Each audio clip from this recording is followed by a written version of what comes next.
So tonight we are going to have Stefan delivering the first speech. Now Stefan is a long-standing member of Manchester Orators for quite a few years now.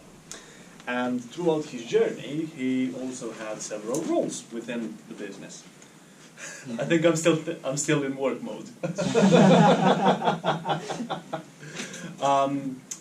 And for a couple of years he has actually been president. Now, as a president, obviously there are many lessons to be learned as well. In his speech today, he will share with us about 3 of the top lessons that he had learned as well.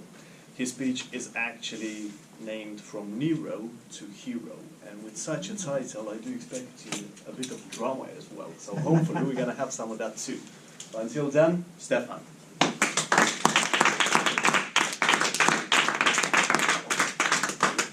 Thank you. Before I moved to Manchester, actually, I was with the previous club in South called Ipswich Electrifiers. I might have told a few of you about that before. And as Mary said, I want to share my top 3 lessons during those that I learned during those 2 terms as president. And a quick overview of those would be, let's say, don't be a Nero. Be a hero, right? So first one, don't be a Nero. You probably know Nero from when Jesus was a baby, right? And be a hero by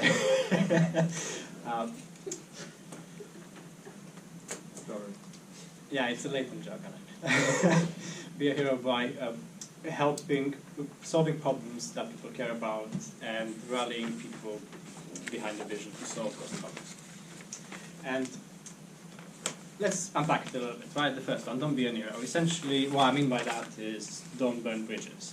Because my pretty much #1 mistake during the first term was I managed to upset the VP. And many people would say that upsetting a single person might not be that much of a problem, but to put it in perspective, I drew a graph, right? The blue is the discipline points of the club. When I was president the first time, it was kind of flat, it was good. Grew up a little bit as a second time, but the green is the number of educational awards. So during that year, we managed to scrape 1 tiny point out of 6 for the educational awards. So yeah, that one was quite bad.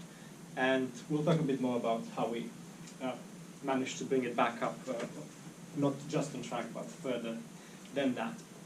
And yeah, lesson #1, don't be a Nero, don't burn bridges, right? Lesson #2, to solve problems that people care about. And during the first term, I felt that some of the things that I wanted to do to solve were not generating traction or maybe a bit of resistance. And I figured that why not just pick problems that people think that are important to them rather than just me coming up with stuff. So a few months before the second term, I did a little workshop called the Moments of Truth workshop, like MOT, to figure out what people care about, okay? And it was actually because my mentor kept telling me, like, people don't know how much you know until they know how much you care. And that still stuck with me for all those years. And from that workshop, 2 things became clearly apparent: that the members were concerned about the membership strength. We were varying around 20 for years, and also it was the year when the legacy educational system was coming to an end, and it was only going to be pathways after that. So people were concerned about the new system and reluctant to finish the old projects because what's the point if there's going to be a new system? But eventually we managed to get so many points that it's almost unthinkable. I think that was 50 of educational points altogether, but there was a trick to that anyway. So how we looked at building membership strength, essentially we hanged on to any event or any social media idea. Essentially, Jim talked about actually the area contest that's going to happen, the autumn contest. We took that event that almost always happens in the autumn and turned it into a half-day conference, right? So in addition to the contest, we had a workshop on mind mapping, which is not very clear here, but essentially how to mind map your speeches. And another workshop about public speaking in general, and then the actual conference, the actual contests. And it was really nice. There were people coming out from outside the club.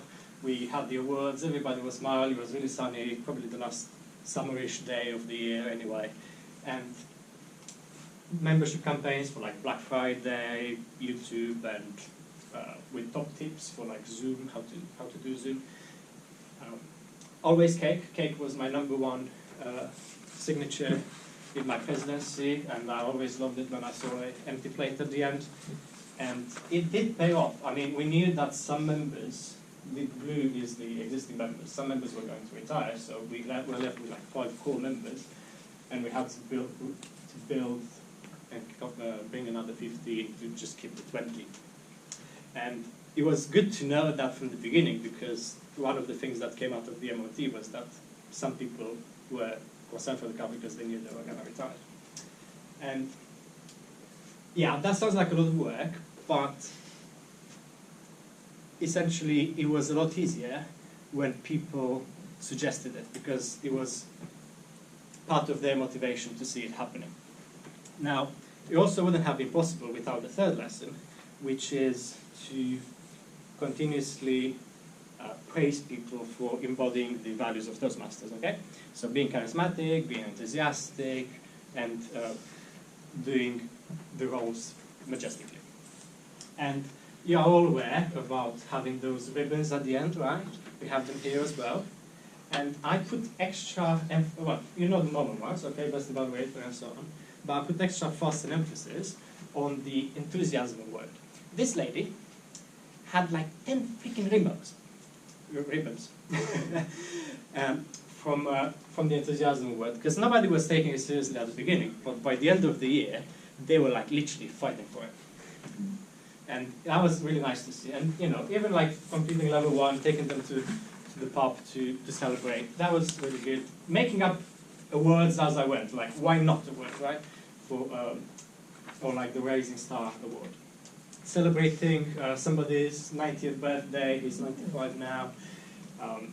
Celebrating our own DTM, Distinguished Toastmaster, with like a little barbecue club awards, but also our own. Yourself? Huh? Did you buy that yourself? Yeah, you can buy it online. And I came up with the Outstanding Member Award that I would give out at the end of the year, and those are still here throughout the year. But essentially, that was the third lesson, to just praise unapologetically the members whenever they did something right. And if I could leave you with anything, I guess, don't be a hero, be a hero. Solve problems that people care about, and yeah, be the change you want to see in the world, as cheesy as that sounds. And finally, if you might come across an opportunity to join the committee at some point in the future, do take it, because you never know. You might do well, you might do poorly like I did, but there's always a second time.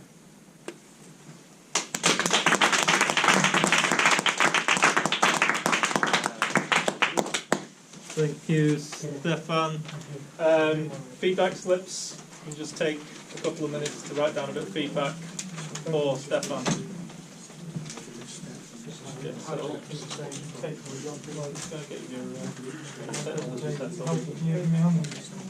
reclaim my clipboard.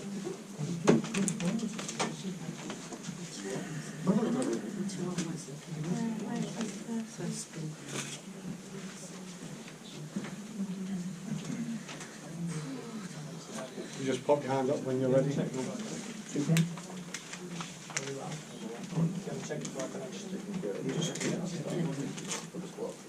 No, I mean, you can.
Anyone else want to give feedback?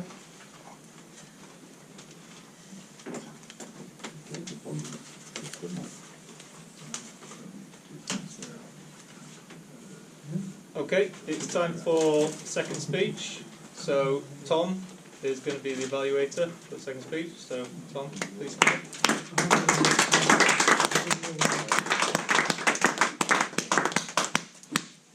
As you can tell, both evaluators this evening took the theme very seriously and have coordinated our fashion sense. It's a good look, it's timeless. So I have the pleasure this evening. That is right there. No, man, You no. look amused. I have the pleasure this evening of introducing someone who you will all know. He's going to be talking to us tonight about communication. He is on the visionary communication level 2 on the pathway, and he's going to be discussing communication styles. So, with one former president doing the first talk, our current president is going to be doing the second. So, ladies and gentlemen, Jono.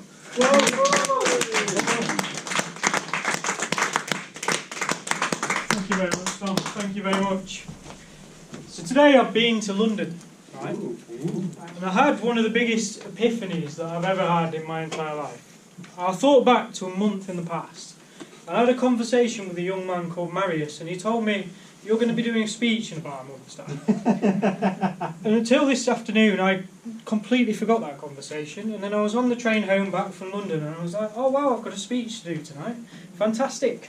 So I went down to Wetherspoon straight after getting off the train, went in there, got myself a nice little chicken katsu curry, and got to work on this absolute beauty here. As you can see, it's a perfect slide. You can see it's telling me the pathway, it's telling everything that you need to know about my speech tonight. So without further ado, let's get into it. So, communication. Switch on. How do you do it? Ah, okay. There we go, it's not communicating. It's a problem. So, we'll start off with a little quote. So who's heard of this man called Epictetus before? I've never heard of him, but he's got a fantastic quote about about communication. We have 2 ears, 1 mouth, so that we can listen twice as much as we speak. How relevant and how fantastic is that when we're talking about communication? And next of all is a management consultant. His name is Peter Drucker, and he's really been instrumental in the field of management.